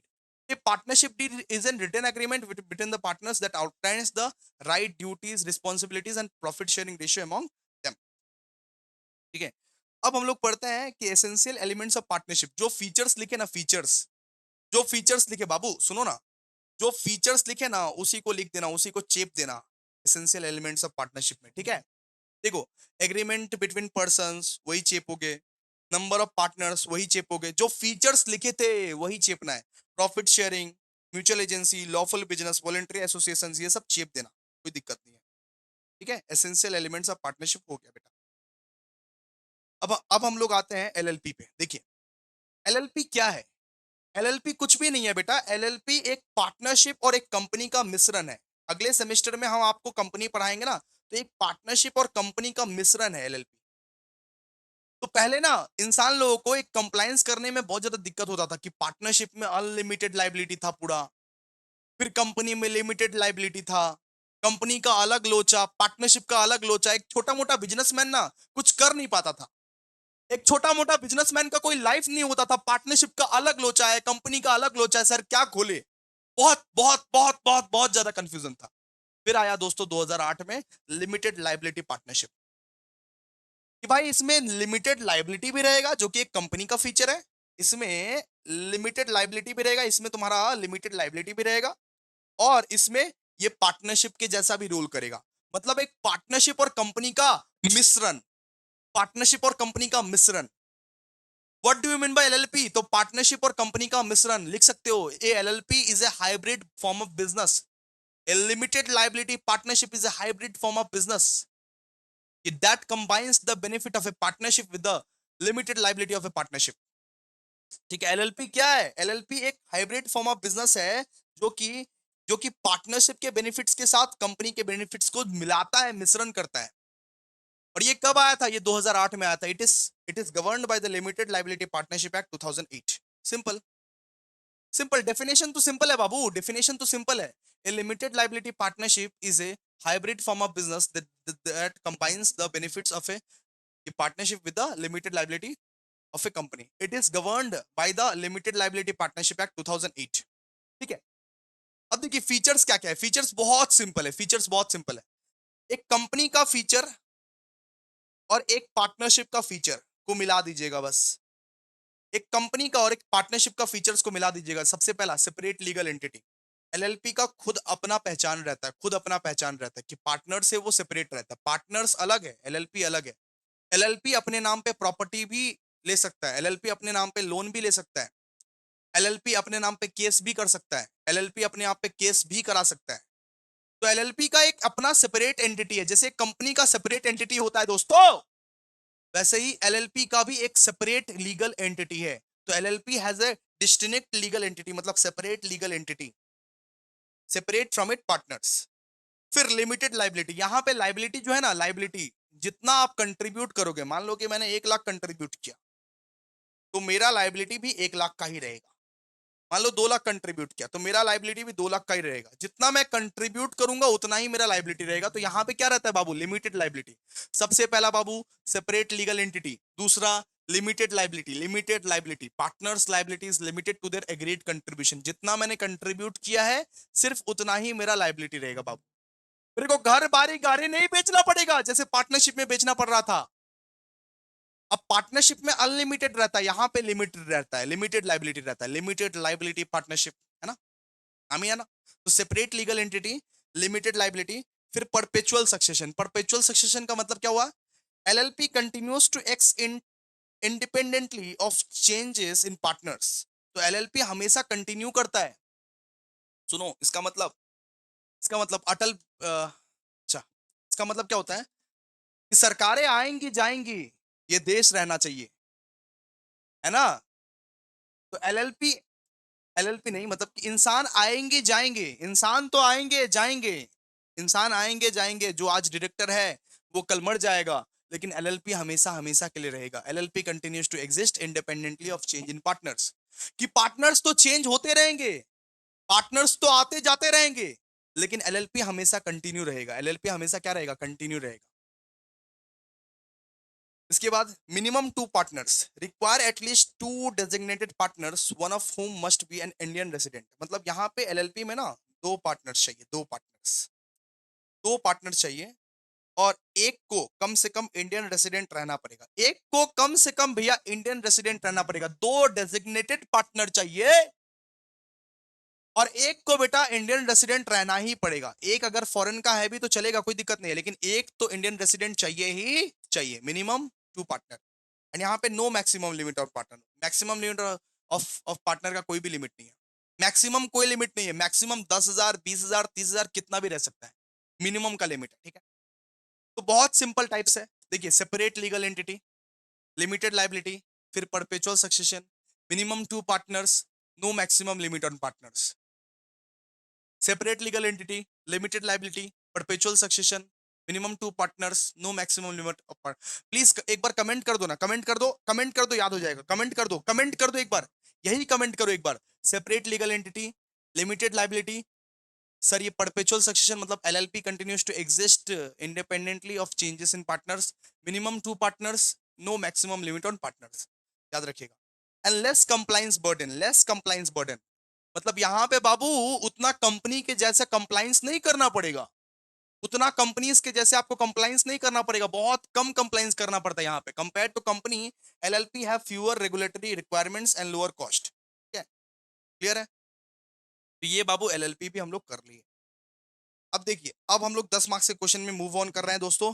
अपने आप के लिए भैया ताली बजाइए, इतना देर तक आप लोग रुके, कितना देर हो गया बताइए। ओ माय गॉड, 1 घंटा होने को आया है। देखिए अब खत्म हो जाएगा, सुनिए बहुत जल्दी जल्दी खत्म हो जाएगा। देखिए अब भैया 10 मार्क्स का क्वेश्चन हम लोग करने वाले हैं। सबसे पहले बोला है state whether registration of partners is compulsory. क्या पार्टनरशिप में रजिस्ट्रेशन क्या कंपलसरी है या नहीं है, आप ही बताओ। आपने इतना दिन से पार्टनरशिप किया है, आप ही बताओ सर, क्या रजिस्ट्रेशन कंपलसरी है, कंपलसरी नहीं है। आप अगर पार्टनरशिप में दोस्तों, मेरे प्यारे प्यारे लाल, मेरे प्यारे प्यारे लाली, अगर आप पार्टनरशिप में रजिस्ट्रेशन नहीं भी करते हो फिर भी चलता है, नॉट कंपलसरी। क्या पार्टनरशिप में रजिस्ट्रेशन कंपलसरी है, not compulsory, not compulsory. And what are the effects, what are the consequences, इसके कौन से कॉन्सिक्वेंसेस आएंगे अगर आप नॉन रजिस्ट्रेशन करोगे। अगर आप रजिस्ट्रेशन नहीं किए हो तो इसके क्या क्या कॉन्सिक्वेंसेस आपको भुगतना पड़ेगा। अगर आप पार्टनरशिप के, सॉरी दोस्तों तबीयत खराब है थोड़ा सा इसलिए सारा है। अगर आप नॉन रजिस्ट्रेशन किए हो, रजिस्ट्रेशन नहीं किए हो तो इसके कौन कौन से कॉन्सिक्वेंसेस आएगा। आंसर देखिए, आंसर आंसर आंसर किस तरीके से लिखा जाता है वो देखो, हौले लोग आंसर देखो, आंसर आंसर देखो। देखो इस रजिस्ट्रेशन कंपलसरी, आप लिखोगे under the Indian partnership act 1932, ऐसे लिखिएगा under the Indian partnership act 1932। Registration of A partnership firm is not compulsory. इस तरीके से बढ़ा बढ़ा के लिखिएगा, बढ़ा बढ़ा के। अगर अगर अगर एक लाइन का है तो उसको 4 लाइन में लिखिएगा। Under the Indian partnership act 1932 registration of partnership firm is not compulsory.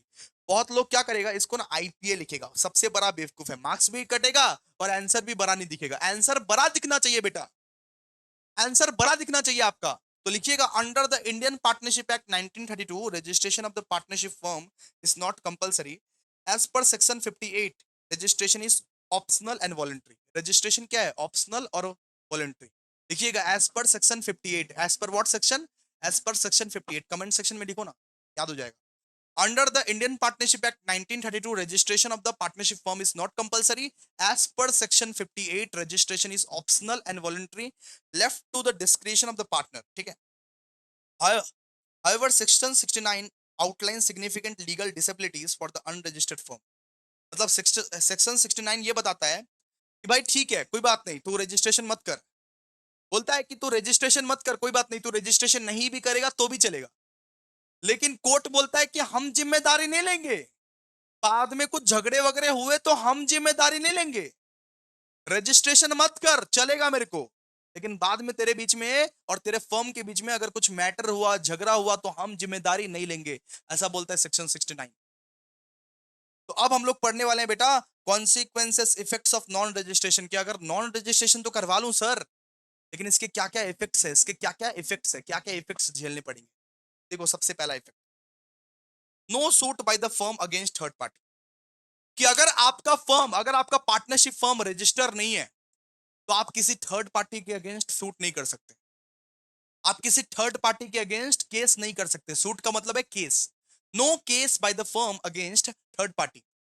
आप थर्ड पार्टी के अगेंस्ट केस नहीं कर सकते। An unregistered firm cannot file a suit in court to enforce contractual right against outsider.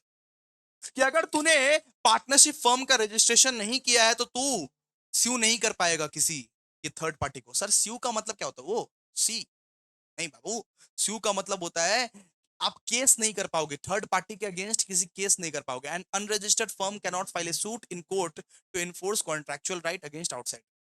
फिर दूसरा, बोला है no suit by partner against the firm और अदर पार्टनर्स। ठीक है, मतलब यहाँ पे बोल रहा है कि एक पार्टनर मान लो ए है, एक पार्टनर बी है, तो ए बी के खिलाफ भी सूट नहीं कर सकता और बी ए के खिलाफ भी स्यू नहीं कर सकता। मतलब ए बी के खिलाफ अगर केस करना चाहता तो वो नहीं कर सकता, बी ए के खिलाफ केस करना चाहता तो वो नहीं कर सकता। ठीक है, no suit by partner against the firm और अदर पार्टनर्स। और अगर ए बी मिलके फर्म के खिलाफ सूट करना चाहता है तो वो भी नहीं कर सकता। आप फर्म पे भी केस नहीं कर सकते और पार्टनर्स अपने आप में भी केस नहीं कर सकते। आप केस कर ही नहीं सकते। कोर्ट बोलता है कि हमसे दूर रहो, तुम रजिस्ट्रेशन नहीं किए हो, हमसे दूर रहो। कोर्ट बोलता है, हाई कोर्ट, सुप्रीम कोर्ट, सब कोर्ट बोलता है कि हमसे आप दूर रहो, आप रजिस्ट्रेशन नहीं हो, अछूत हो तुम, हमसे दूर रहो। A partner a partner of a unregistered firm cannot sue the firm or copartners to enforce right arising from the partnership agreement. ठीक है, फिर बोलता है no right to claim set off. So the firm cannot claim a legal set off in a suit filed against if the amount exceeds 100। यहाँ पे बोला है कि अगर 100 रुपए से ज्यादा का सेट ऑफ है तो वो नहीं कर सकता। यहाँ पे 100 रुपए का मीनिंग थोड़ा ये है, मतलब ये बोला है तुम लोग लीगल सेट ऑफ भी नहीं कर सकता। अगर किसी से 100 रुपया से ज्यादा तुम पाता है, सुनो, अगर किसी से 100 रुपए से ज्यादा तुम पाता है तो वो तुम नहीं कर सकता। जो पाता है वो हम लोग उसके कुछ नहीं कर सकते। कोर्ट बोलता है कि अगर तुम किसी से 100 रुपए से ज्यादा पाता है तो उसके अगेंस्ट तुम लीगल एक्शन नहीं ले सकता और उसका सेट ऑफ तुम क्लेम नहीं कर सकता। 100 रुपए तक हम तुमको दे देंगे, कोई दिक्कत नहीं, 100 रुपए तक हम तुमको दिलवा देंगे, लेकिन 100 रुपए से ज्यादा हम तुमको नहीं नहीं दिलवाएंगे। ठीक है, तो 100 का पॉइंट इसीलिए है क्योंकि ये पार्टनरशिप एक्ट जो है ना, ये 1932 का है ना बेटा, बहुत पुराना एक्ट है ना। तो उस जमाने में 100 का वैल्यू बहुत हुआ करता था। उस जमाने में 100 का वैल्यू बहुत हुआ करता था, इसीलिए 1932 के हिसाब से अभी तक चेंज नहीं किया इसको। चेंज करेगा कि नहीं करेगा पता नहीं। तो the firm cannot claim a legal set of. आप किसी के अगेंस्ट लीगल सेट ऑफ नहीं करा सकते if the amount exceed what, if the amount exceed 100। फिर लिमिटेड लीगल रेमेडीज, आपको बहुत ज्यादा लिमिटेड लीगल रेमेडीज मिलेगा।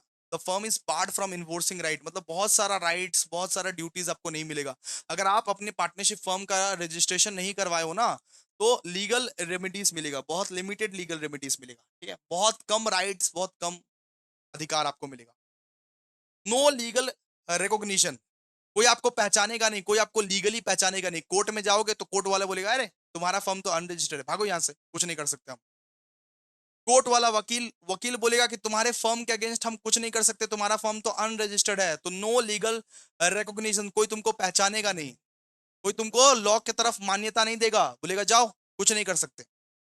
नो पब्लिक रिकॉर्ड, कुछ भी डिटेल्स, कोई भी डिटेल्स, कुछ भी पब्लिक डोमेन में तुम्हारा अवेलेबल ही नहीं रहेगा, ट्रांसपेरेंसी ही नहीं रहेगा दोस्तों, क्रेडिबिलिटी ही नहीं रहेगा, तुम्हारा पार्टनरशिप फर्म एकदम खंडर बन के रह जाएगा, खंडर, कुछ भी नहीं रहेगा। अगर तूने रजिस्ट्रेशन नहीं किया तो वो तो चलेगा, बोलता है कोई बात नहीं, आप रजिस्ट्रेशन करो, रजिस्ट्रेशन नहीं करो ये आपका मैटर, लेकिन आपको कोर्ट में घुसने दे देंगे।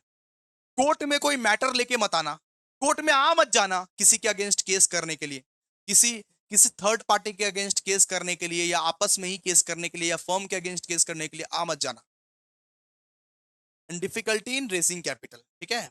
तो हर पार्टनरशिप क्या करता है, बैंक से लोन मांगने जाता है, तो बैंक से आप लोन वोन नहीं मांग सकते, मना कर देता है ये लोग, ठीक है, मना कर देता है कि आपका फर्म तो रजिस्टर्ड ही नहीं है, आप कब भाग जाओ, क्या कुछ गारंटी है, तो लोन नहीं देंगे, ठीक है।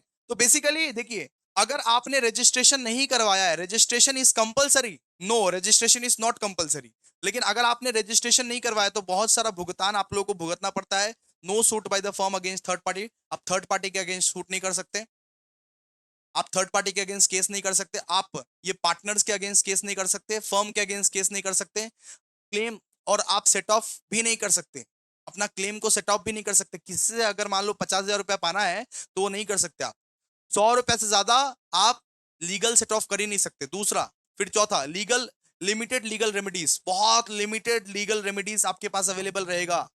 नो लीगल रिकॉग्निशन, कोई आपको पहचानेगा नहीं, no public record, difficulty in raising capital, etcetera etcetera, ठीक है। फिर यहाँ पे टैक्स एंड कंप्लाइंस इशू भी आता है, ठीक है, आपका टैक्स और कंप्लाइंस इशू भी आता है। अनरजिस्टर्ड फर्म में miss out on tax benefits, बहुत सारा टैक्स बेनिफिट्स आप मिस आउट करोगे।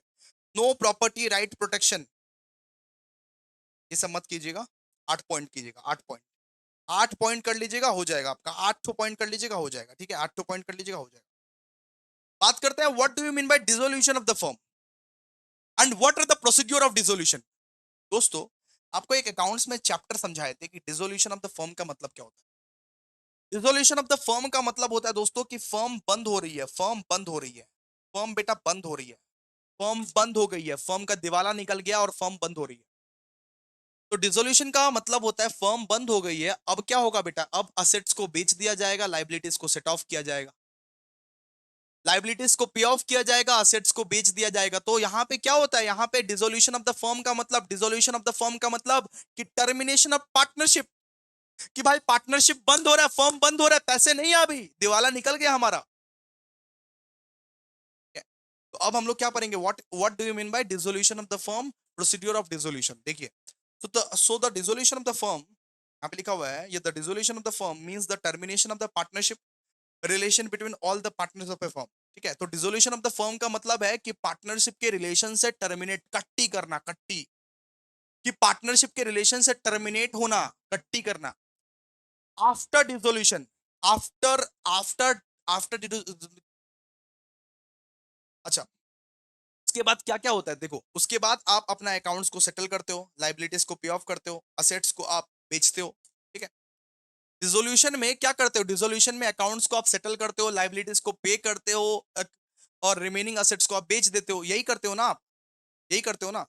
तो अब ये हम लोग पढ़ने वाले हैं modes and procedure of dissolution of the firm, कि कैसे कैसे प्रोसेस से, कैसे कैसे प्रोसीड्योर से हम लोग डिसोल्यूशन कर सकते हैं, कौन कौन सा प्रोसीड्योर से हम लोग डिसोल्यूशन कर सकते हैं दोस्तों। तो आइए, सबसे पहले तो होता है डिसोल्यूशन बाय एग्रीमेंट।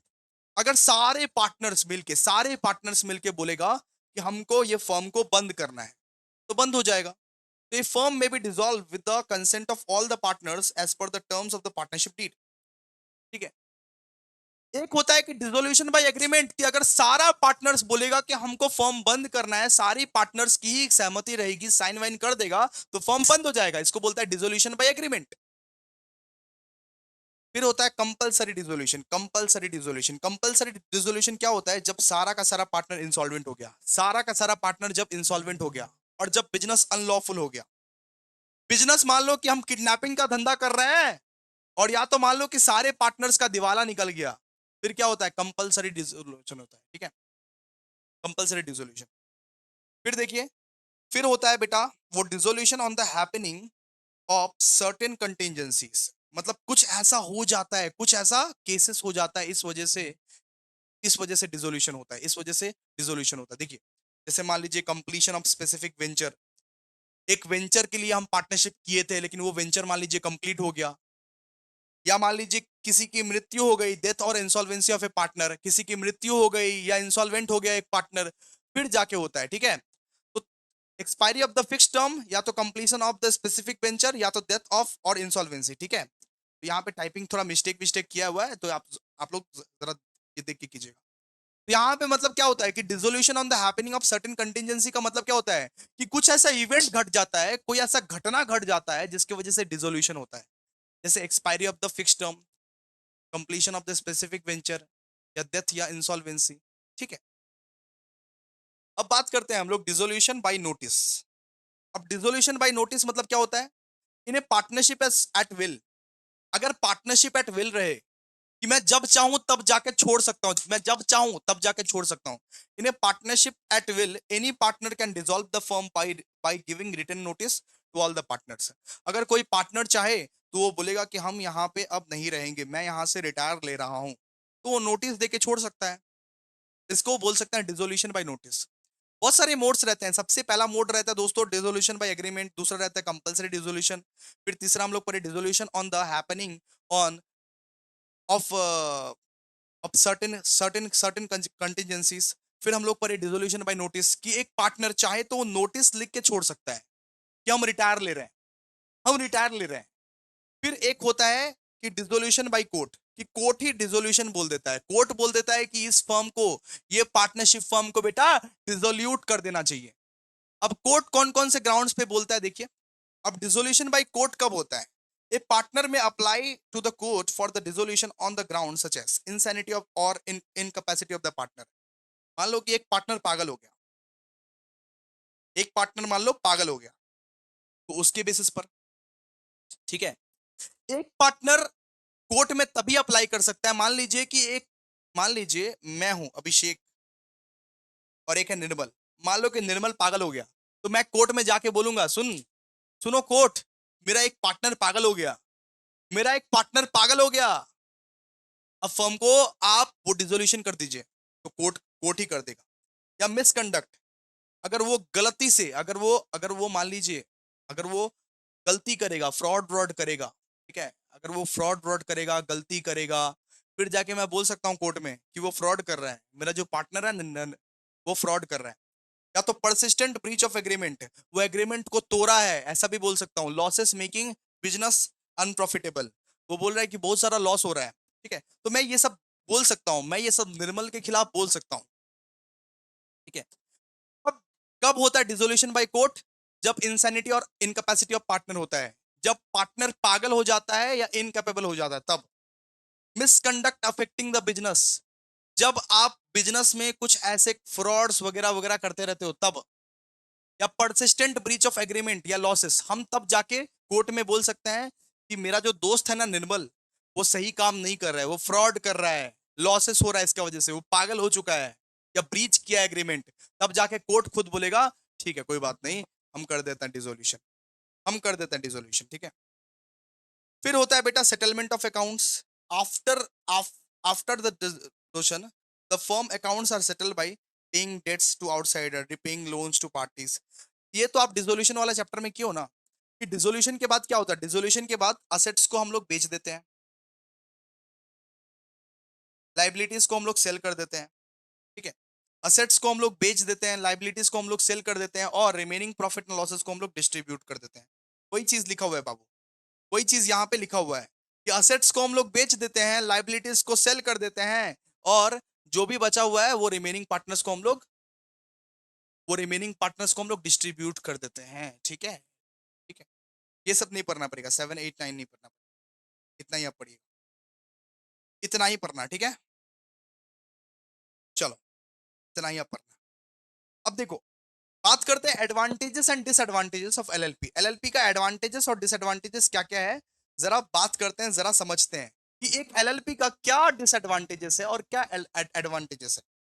तो सबसे पहला एडवांटेजेस, अब एडवांटेजेस में फीचर्स का पॉइंट लिख के आ जाना, कोई दिक्कत नहीं है। सबसे पहला एडवांटेजेस कि लिमिटेड लाइबिलिटी पार्टनरशिप में ना लिमिटेड लाइबिलिटी ऑफ पार्टनर्स रहता है, कि एक पार्टनर का लायबिलिटी बेटा लिमिटेड रहता है। एक partner liable only to the extent of the agreed contribution, personal assets are protected.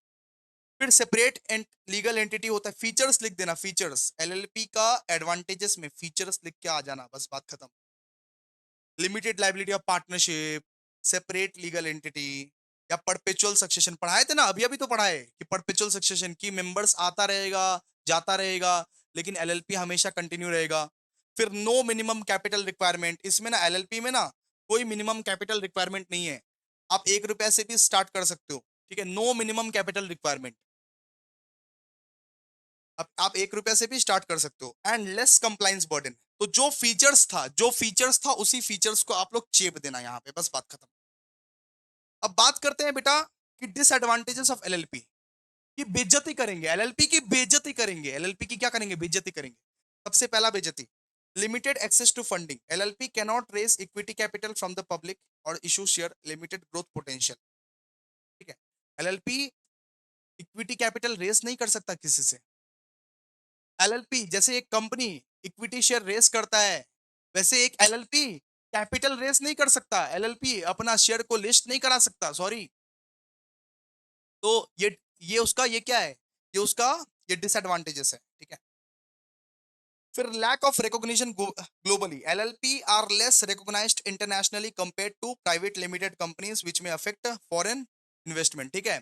तो ग्लोबली कम रिकॉग्नाइज्ड है, ग्लोबली कम रिकॉग्नाइज्ड है एलएलपी, ठीक है। फिर taxation similar to partnership firm, इसका जो टैक्स है ना, इसका नो टैक्स बेनिफिट मिलता है इसको, कुछ भी यहाँ पे टैक्स का बेनिफिट नहीं मिलता, कुछ भी यहाँ पे टैक्स का बेनिफिट नहीं मिलता, नो टैक्स बेनिफिट मिलता है एलएलपी को। No easy transfer of ownership, कि ट्रांसफरिंग ओनरशिप और adding new partners involve legal formalities may not be as smooth as in companies. यहाँ पे बोला गया है कि ट्रांसफर ऑफ ओनरशिप जो है ना, ट्रांसफर ऑफ ओनरशिप या एडिंग न्यू पार्टनर्स बहुत ज्यादा डिफिकल्ट होता है यहाँ पे। कंपनीज में तो आप झट से ऐड कर देते हो, अगर आप किसी को मान लो ओनरशिप ट्रांसफर करना चाहते हो या पार्टनर्स नया ऐड करना चाहते हो तो वो तो बहुत इजीली हो जाता है, लेकिन एलएलपी में इतना इजी नहीं है, एलएलपी में इतना इजी नहीं है। फिर बोला कि फिर बोला अगर आप नॉन कंप्लायंस करते हो तो आपको हेवी हेवी पेनल्टीज लगता है, आपको बहुत लमसम पेनल्टीज लगता है। अगर आप कंप्लायंस अगर आप नॉन कंप्लायंस करते हो, मैं मानता हूं कि कंप्लायंस मिनिमल है, मैं मानता हूं कि एलएलपी में कंप्लायंस मिनिमल है, लेकिन अगर आप नॉन कंप्लायंस करते हो, कंप्लायंस करते नहीं हो, अगर आप फॉर्म वॉर्म सही तरीके से कंप्लायंस नहीं करते हो, तो हेवी पेनल्टीज लगेगा आपके ऊपर, हेवी पेनल्टीज, ठीक है। तो ये बेटा क्या है, एडवांटेजेस एंड डिसएडवांटेजेस। तो एडवांटेजेस क्या क्या पड़े, फीचर्स का पॉइंट चिप देना, limited liability of partners, separate legal entity, इसके बाद perpetual succession, no minimum capital requirement, less compliance burden. फिर इसका बेइज्जती, limited access to funding, funding नहीं मिलता है, इक्विटी शेयर कैपिटल में आप लिस्ट नहीं करा सकते, लैक ऑफ रिकॉग्निशन ग्लोबली, फिर taxation similar to partnership firm, no tax benefit, कुछ भी टैक्स बेनिफिट नहीं मिलता, no easy transfer of ownership, easily आप ओनरशिप को ट्रांसफर नहीं कर सकते, इजिली आप न्यू पार्टनर्स को ऐड नहीं कर सकते। फिर नॉन कंप्लायंस का अलग अलग यहाँ पे पेनाल्टी लग जाता है, अलग यहाँ पे पेनाल्टी लग जाता है, ठीक है? अब हम लोग क्या पढ़ेंगे, अब हम लोग पढ़ेंगे बेटा जी difference between partnership and LLP and company and LLP. देखिए जरा ध्यान से देखिएगा। सबसे पहले पार्टनरशिप और एलएलपी के बीच में हम लोग वर्सेस करवाएंगे, पार्टनरशिप वर्सेस एलएलपी। दोस्तों जरा ध्यान से देखो, सबसे पहले गवर्निंग लॉ। तो पार्टनरशिप में गवर्निंग लॉ कौन सा होता है बताओ, कमेंट सेक्शन में बताओ आप लोग। इंडियन पार्टनरशिप एक्ट 1932, इसका गवर्निंग लॉ कौन सा होता है, लिमिटेड पार्टनरशिप एक्ट, ठीक है। Legal status, no separate legal entity, partnership firm में सेपरेट लीगल एंटिटी नहीं मिलती है। लिमिटेड लाइबिलिटी पार्टनरशिप में सेपरेट लीगल एंटिटी मिलती है, ठीक है। लाइबिलिटी लाइबिलिटी पार्टनरशिप फर्म में अनलिमिटेड है। एक पार्टनरशिप फर्म में एक पार्टनर को अनलिमिटेड लाइबिलिटी भुगतना पड़ता है। एक पार्टनर को घर बारी गाड़ी सब बेचना पड़ता है। और अगर आप एलएलपी चला रहे हो तो एलएलपी में लिमिटेड है पार्टनर, लिमिटेड है लाइबिलिटी, ठीक है। जितना आप कंट्रीब्यूशन किए हो उसके हिसाब से लाइबिलिटी है, ठीक है। रजिस्ट्रेशन पार्टनरशिप फर्म में ऑप्शनल है और यहाँ पे मैंडेटरी है बेटा, मैंडेटरी, यहाँ पे कंपलसरी है। एलएलपी में एलएलपी में कंपलसरी है, पार्टनरशिप में ऑप्शनल है। Number of partners minimum 2 maximum 50, और यहाँ पे minimum 2 maximum limit, no maximum limit. एक पार्टनरशिप फर्म में मिनिमम 2 लेबल पार्टनर्स है, मैक्सिमम 50, लेकिन एक एलएलपी में minimum 2, no maximum limit. And perpetual succession, यहाँ पे पार्टनरशिप में no perpetual succession, no perpetual succession. और यहाँ पे परपेचुअल सक्सेशन मिलता है। सर परपेचुअल सक्सेशन मतलब क्या होता है? एक पार्टनर्स आता है जाता है, लेकिन ठीक है। सो ये इसका मतलब क्या होता है? इसका मतलब होता है कि एक पार्टनर आएगी जाएगी लेकिन फर्म हमेशा चलती रहेगी। ऐसा फिलोसफी सिर्फ एलएलपी का है। एक परपेचुअल सक्सेशन का फिलोसफी सिर्फ एलएलपी का है, पार्टनरशिप का नहीं है। अब पार्टनरशिप का डेथ हो जाता है या इंसॉल्वेंसी हो जाता है तो पूरा का पूरा पार्टनरशिप फर्म धस जाता है, बंद हो जाता है, लेकिन एलएलपी कंटिन्यू रहती है, एलएलपी कंटिन्यू रहती है, ठीक है। फिर क्या हुआ? फिर ओनरशिप ऑफ प्रॉपर्टी, तो cannot hold property in firms name. Partnership में फर्म का नाम पे प्रॉपर्टी तुम ओन नहीं कर सकते, और एलएलपी में आप ओन कर सकते हो बेटा, एलएलपी में आप ओन कर सकते हो। अच्छा, नेम सफिक्स, यहाँ पे कुछ रिक्वायरमेंट नहीं है, यहाँ पे पार्टनरशिप फर्म कोई भी नाम से खोल सकते हो। पार्टनरशिप फर्म कोई भी नाम से खोल सकते हो, पार्टनरशिप फर्म कोई भी नाम से खोल सकते हो, लेकिन एलएलपी में लास्ट में एलएलपी लगा हुआ रहना चाहिए। जैसे एजे LLP, AJC LLP, Abhishek Jha classes LLP, last में एलएलपी रहना चाहिए एलएलपी में। फॉरेन इन्वेस्टमेंट यहाँ पे नॉट अलाउड है, यहाँ पे permitted under automatic route in most sector, ठीक है। तो बेसिकली ये सब क्या है, ये सब भैया, ये सब आपको पढ़ना पड़ेगा। फिर ऑडिट रिक्वायरमेंट, ऑडिट रिक्वायरमेंट यहाँ पे नॉट मैंडेटरी और यहाँ पे मैंडेटरी। तो ये सब क्या है? डिफरेंस है, डिफरेंस, डिफरेंस पढ़ लीजिएगा ना बाबू, इजी है। तो डिफरेंस आपको कितना कितना पढ़ना पड़ेगा? डिफरेंस पढ़ लीजिएगा 8 तो 8 तो 60 करके 60 तो पढ़ लीजिएगा, 60 तो आप डिफरेंस डिफरेंस पढ़ लीजिएगा, ठीक है। अब देखिए लास्ट है, लास्ट, लास्ट बाबू, लास्ट, लास्ट हम लोग पढ़ेंगे कि एक कंपनी और एक लिमिटेड लाइबिलिटी पार्टनरशिप में क्या फर्क होता है। सबसे पहले बेटा कि गवर्निंग लॉ, एक कंपनी में बेटा कंपनीज एक्ट 2013 फॉलो होता है, कंपनी में कंपनीज एक्ट 2013 फॉलो होता है, और एक एलएलपी में एक एलएलपी एक्ट 2008 फॉलो होता है।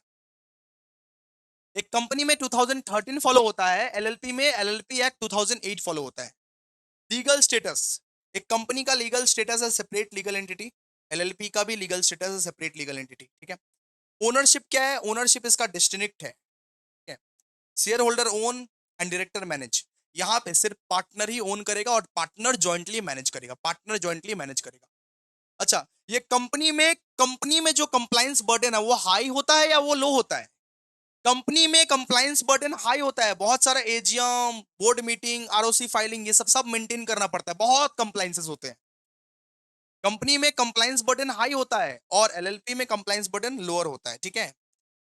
फिर टैक्सेशन, यहाँ पे बहुत सारा टैक्स का बेनिफिट मिलता है, यहाँ पे बेनिफिट नहीं मिलता है, no benefit, no tax benefit. अगर आप एलएलपी चला रहे हो तो कोई भी टैक्स का बेनिफिट आपको ज्यादा नहीं मिलेगा, ज्यादा टैक्स का बेनिफिट आपको नहीं मिलेगा, ठीक है। क्लियर है?